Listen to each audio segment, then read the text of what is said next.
Going everyone. Oh, this is another Security Unfiltered mentorship episode.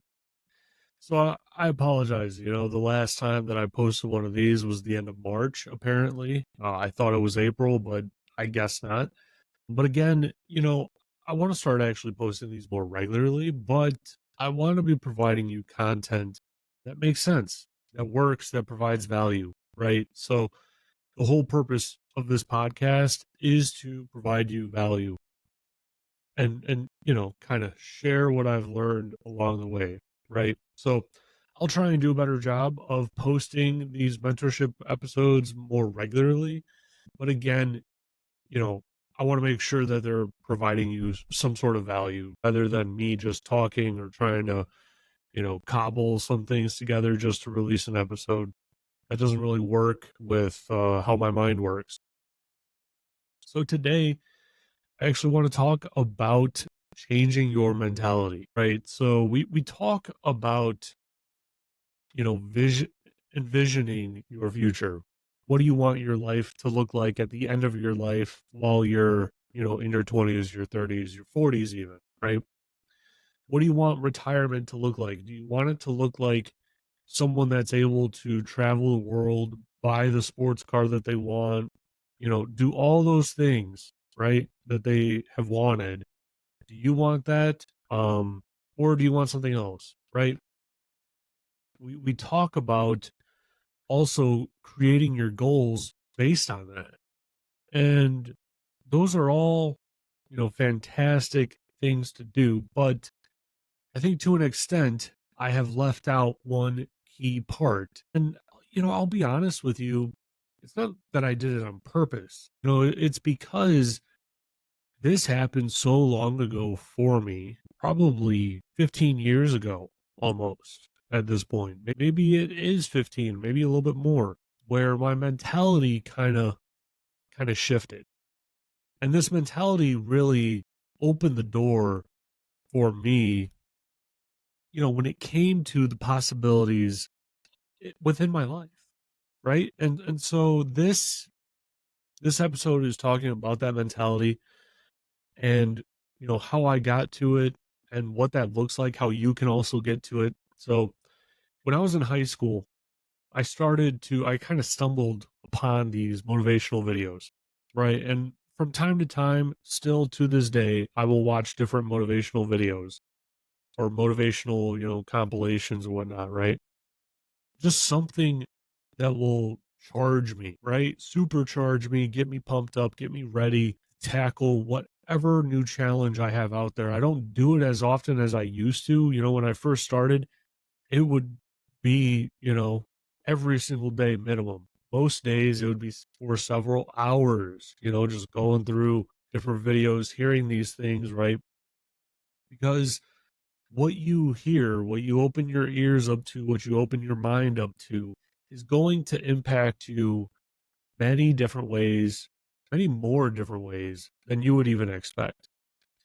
And it's very important for you to monitor, manage, maintain what goes into your ears, what your eyes are looking at, what's coming out of your mouth.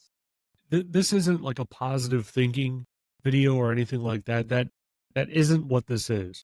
So, if you're thinking that that's where I'm going, that's not where I'm going.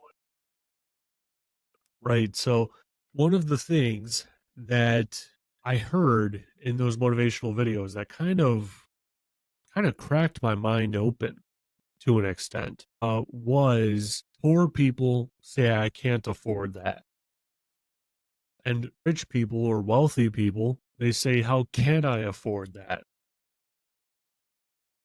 And when I was growing up, all I heard was I can't afford that. We can't afford that. That won't work. Right. I'll give you an example. When my sister was younger, she, got kidney disease. Many of my listeners know this. I've talked about it before. She got kidney disease. She dealt with it for several years until I was able to donate my kidney to her, which she's doing fantastic now. But during those years of struggle, it was one really hot summer. And of course, this happens during the hottest week of that summer where our AC unit just broke. It was a little bit older, sure, but it just broke. And my dad always had that mentality of I can't afford that. So when it broke, my mom just asked him like, "Hey, can you call someone to like at least see how much it's going to cost?" Right? I know that we probably can't fix it right now, but we can at least get the number and save for it and work towards it. And he refused to even make the call, right? Because he didn't want to be confronted with a number that he couldn't afford, when he knew his family needed it. Essentially, at least I think that that's what was going on. I don't know my dad very well, but that's what I think was going on with him. So my mom eventually, after maybe a day or two, she made the call to an AC guy. He came out by the end of the day.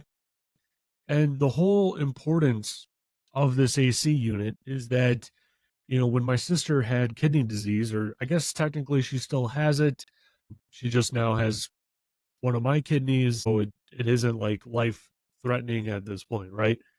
Um, but one of the things with it is that, you know, you really need to keep her in a controlled environment. So it has to have AC, it has to have heat. She can't be too hot or too cold. All of these different things, really impact her significantly. Like, for a normal person, right? Being in a hot home, it's uncomfortable. You probably won't sleep very well, but you'll get through it. You're not gonna like it. You're not gonna enjoy it. But for my sister, it was truly, a tough situation where her doctors even said, "Hey, if you don't have it fixed within 2 days, we're gonna admit her to the hospital," right? Because they needed to ensure that she was getting better, that she was okay, that her health was in a good condition. And so now let's rewind just a little bit or fast forward, whatever it is, right? Where my dad said that he can't afford it, right? In my mind at this point, I was already listening to these, motivational videos. It was a little bit less frequently in the beginning, but it quickly picked up. He said I can't afford it. And my mom said, well, let's find out how much it is, and then we'll figure that out. So she called the person. He came at the end of his day. He found out that it was a $15 part. It was literally a $15 part. The guy didn't even charge us for coming out and replacing the part because he had the part in his truck. And that kind of like cracked open my mind in some ways, right? Because, and I have caught myself.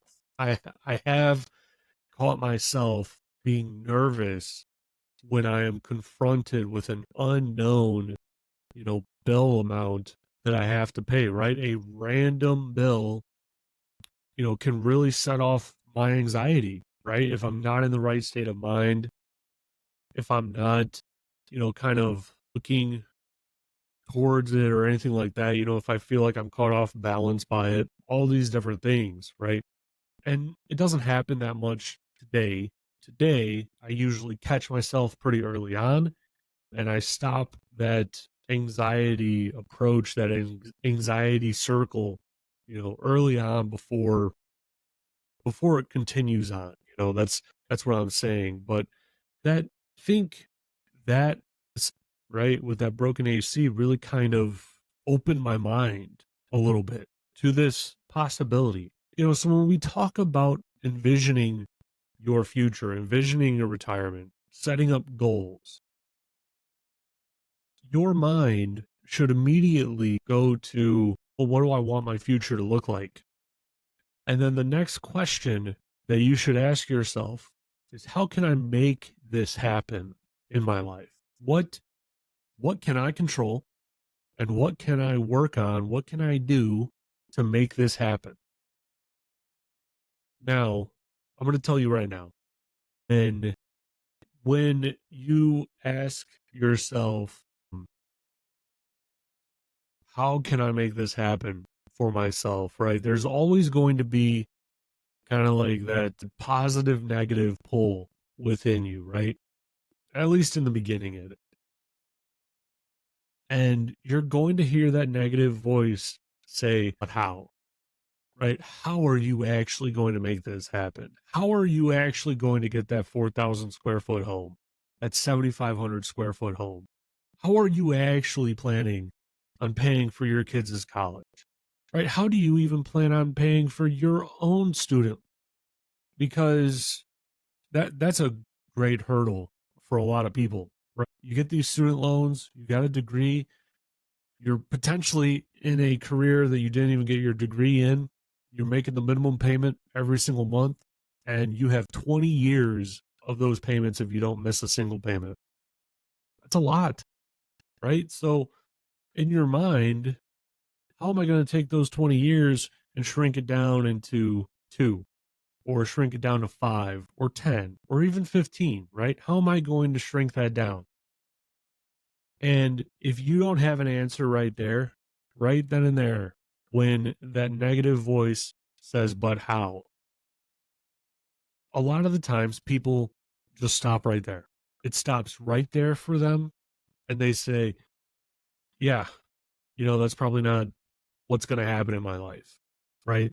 It's probably not what's going to happen for me. It happens for some other people, but it doesn't happen for me. If you train your mind well enough, right? And I think that I did this with the motivational videos that I heard, right? Because I put it into my ears, put it into my brain enough times for enough, hours, right, over an extended period of time that all that negativity, all that, that negative voice and whatnot, when it would happen, like the positive side of my head would just knock it down, right? It would knock it down right to size, and my brain would focus more on the positive side.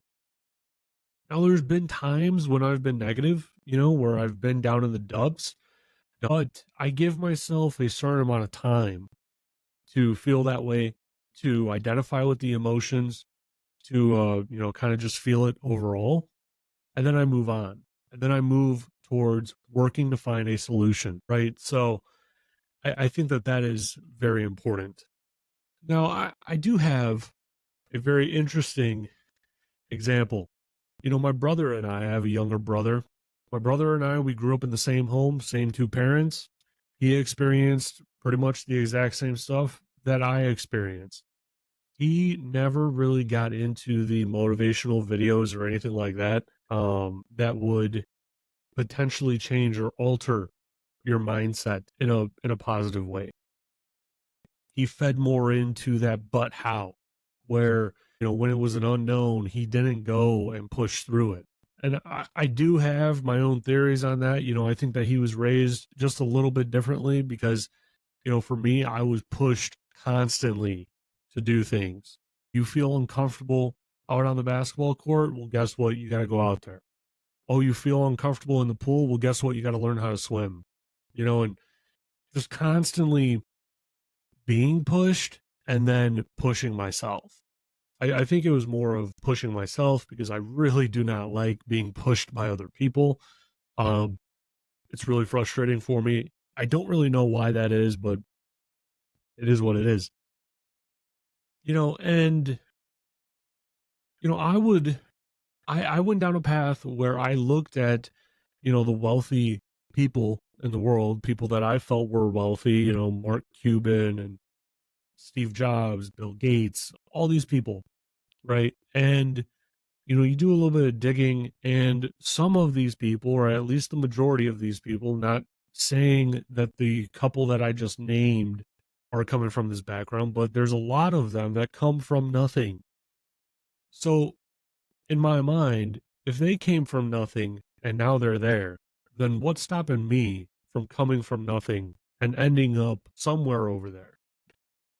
Um, and I couldn't really find a good reason why that wouldn't be possible for me, right? If I put in the work, if I put in the time, if I really work towards mastering a craft, why can't that work for me? And I couldn't find a reason for why it couldn't. And so I just kept going, right? Now, my brother, on the other hand, like I said, he fed into that negative voice. He fed into that negativity. And so he would look at the exact same situation and he would say to himself, but that's not for me, right? That's not for me. I am not going to be part of that 1%. And, you know, when I purchased my house, I've talked about this before, and I don't mean it to be in a bragging way or anything like that.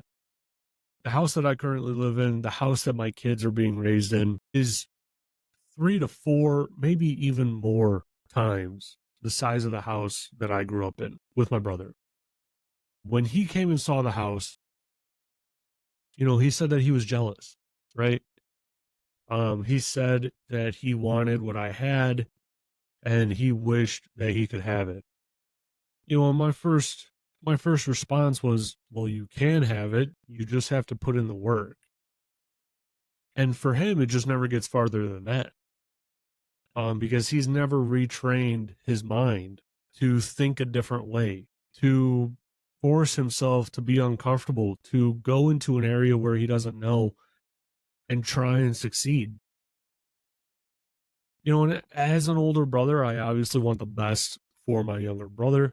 I want to see him succeed. I want to see him, have a great family and everything like that, right? But, you know, after years of therapy and counseling and whatnot, like I can't control those things.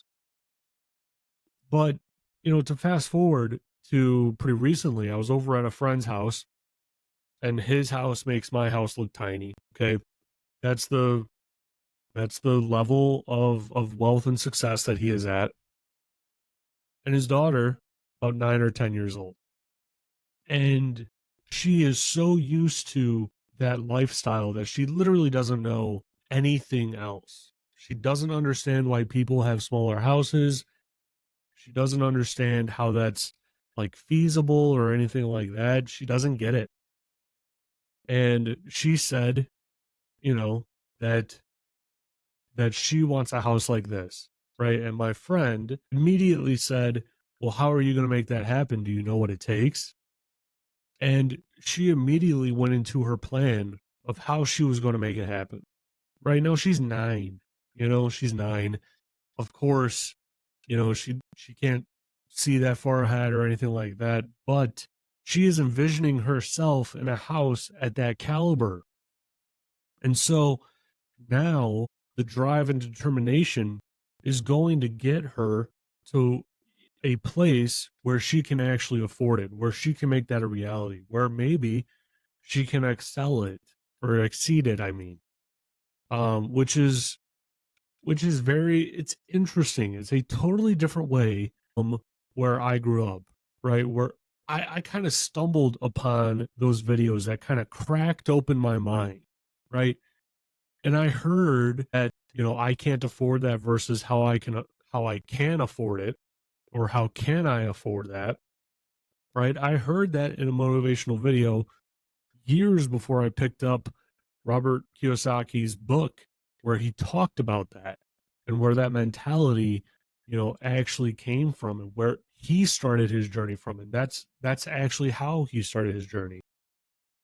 And it's really fascinating to me, right? Because all that she knows is that standard of living, is that standard of life. She doesn't know anything else, right?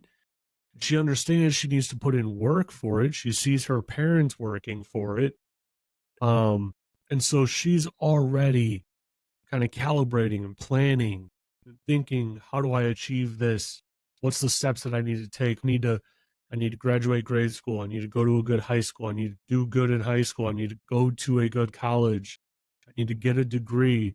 Maybe I get, an advanced degree, right? A master's degree and get into a field that makes X amount of money. You're not going to know all of those things when you're 9. But you know what you will know? You'll know probably the first 2 steps, then you hit those 2 steps and then the next 1 or 2 steps become within vision for you, within sight. And you can say, okay, I need to do this. I need to do this, you keep going like that. You only fail when you stop moving. You only fail when you stop moving forward. And I think that this is something that I had to learn. So when I was in high school, the first 2 years I did track and cross country. I was not fast at all. I was not. I also would get really bored on long runs and I would stop, not because I was tired, but honestly, just because I was bored. I was bored from running. And once I get it into my head of, wait, why am I out here running all these miles again? Why don't I just stop? And I convinced myself to stop. Right? It was a very interesting time, but running back then for me was very different than me running right now. Me running right now, I had to kind of recalibrate, right? Where I was, because back in high school I could say my goal is a certain time in the mile, or my goal is a certain time in the half mile, or whatever it might be. Now I don't run for time, because I'm not in that I'm not in that physical shape anymore, right? But I am also 100 pounds heavier than I was when I was in high school. Not saying that I'm not fit or anything like that, but I have definitely gone up in size since then. So it's not fair for me to still have those same standards. So I had to change the standards. My standard became I will not stop until I hit this mile marker, right? Until my watch says 13 miles or 10, so whatever it is, right? Until my watch says that distance, I'm not stopping. And so for me, what not stopping means is that I'll run some and I'm going to walk some. Hopefully, I run more than I walk, right? As anyone with common sense would probably, say or think, right? Hopefully, I run more than I walk. I probably will run more than I walk. But at the end of the day, I'm not a failure as long as I keep on going. And there's been many times when I'm out on a run for 15, 15 plus miles, right? And I'm not a fast runner. Remember, I am not fast. My biggest struggle is not getting bored in my mind, right? So that I keep going. And I'll be out there until 10 p.m., 11 p.m. And I started at, 5 or 6 p.m., right? And my wife is calling me saying, "Where are you? Are you okay?" You know, it's it's a different kind of goal. It's a different kind of standard. And you shouldn't be afraid to change your standards along the way. You're going to have to, right? When you are younger, you're going to be able to do things that you're able to do only then, only at that time. And when you get older, you have to do maybe those things differently, or maybe you can't do those things at all anymore, right? I think that physical fitness and just physical well being and health, right, is something that must be maintained throughout your life. If you're really going to have any sort of success on the health side of it, right? Like you have to maintain it and work towards it every single day. And that takes me to, my final example, I guess, right? Where I have a friend of mine who, came from a very similar area to me, a very similar background, came from nothing, took out student loans to go to college, right? Graduated college. And then after college, he started a company. Um, and he didn't know what he was getting himself into. I've talked to him about this before, tried to pick his brain, get his mentality, and all those sorts of things, right? And this is someone that makes tens of millions of dollars every single year like clockwork. He literally expects it, and if it doesn't happen, he'd be pretty disappointed. He would be pretty down, right? But that is 1,000x, 10,000x where he came from, what he started with, right? Because he didn't start it with investor money or anything like that. He started it literally with his own money, figuring out how to provide a service to his customers, figuring out how to get customers, figuring out how to schedule them and, accept the payments and everything else, right? But he had that mentality of if it happened for them, maybe, maybe, just maybe it can happen for me, right? And if you have that same mentality, anything is possible, right? Like I don't want to sound cliche with it, right? I really don't. But if you have that mentality of, well, if it happened for them, then why can't it happen for me, right? If it worked over there, why can't it work here, right? If you have that mentality, you're already off to the start that you need to actually make it happen. And there's no shame in readjusting and redefining your goals and things like that, because maybe you start working towards a goal and you're like, you know what? I don't enjoy this. Maybe that isn't my goal, right? Maybe I got that goal from someone else and I need to recalibrate and I need to refigure things out. That's okay. You can absolutely do that. You can absolutely recalibrate, refigure things out. When you're in your 30s, when you're in your 40s, I mean, shoot, there's probably people out there that are recalibrating when they're in their 50s and beyond, even. They're looking for that new challenge. They're looking for something that will push them, right? To grow, to learn, to change. And as long as you don't stop that journey of looking to be pushed, to look to change, to look to grow, as long as you don't stop that, you're already ahead of the majority of people out there. Because I'm going to tell you right now, most people, when they hear, a random number, right, they're saying to themselves, I can't afford that. Without even looking at their bank account, they're saying, I can't afford that, right? Without even thinking about different potential opportunities that are coming in the future, they're saying, I can't afford that, right?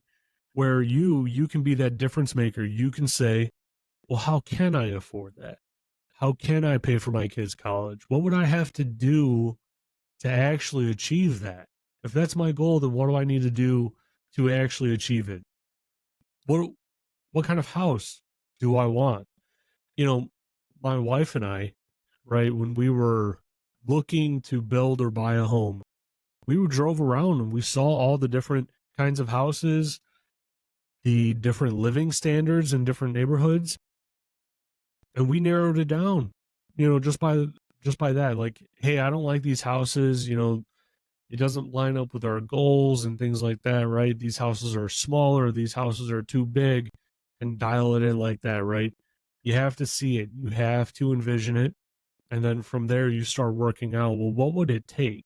What would it actually take to make that work for me in my life, for my family, right? So, with that, guys, that's all that I actually have for this episode. I hope you enjoy it. I hope that you got some value out of it. I promise I will try and post at least one more mentorship episode this month. How about that? Like, trying to get back into the swing of posting multiple times a week. All right, guys. Thanks for listening. I hope you guys have a great week.